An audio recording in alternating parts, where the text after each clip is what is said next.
What are we doing when we assemble as the saints? Well, this is where I'm going to turn it back on its head.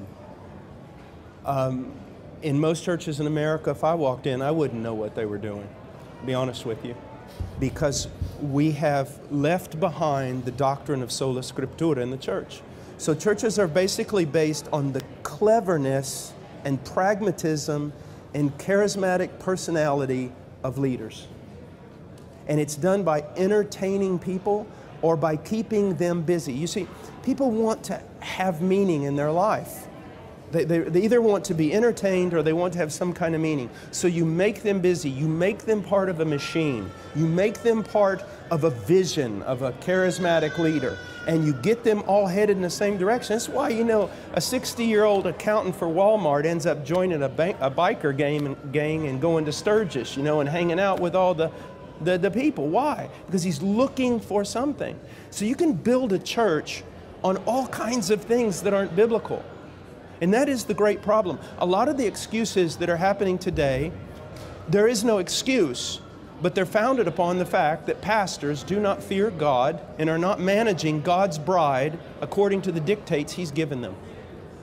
Furthermore, a lot of pastors are building their own kingdoms on the bones of unconverted church members.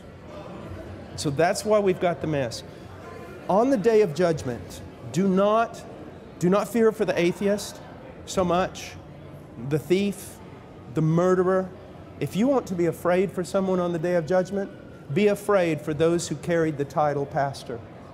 Let me give you an example. I gave this example last night. Let's say that a king had a bride. He loved her. He dressed her in white. She was pure and precious to him. And the people admired her for her virtue, for her merit.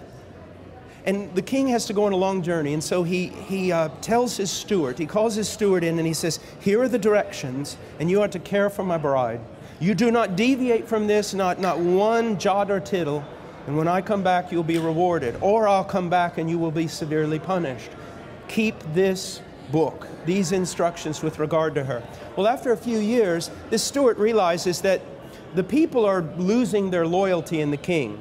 And they're no longer concerned about the bride because, well, she's just prudish. She's old-fashioned. So he takes her and takes off her beautiful white garment and replaces it with something really sensual. Paints her face like a prostitute and then marches her up and down the kingdom and uses this new look to attract carnal men back into the kingdom. When that king comes back, there are no words to describe what he will do to that steward. And when Jesus Christ comes back, there are no words to describe what he will do to many of these men who call themselves pastors, who have done to his bride exactly what the steward did in that parable I just told.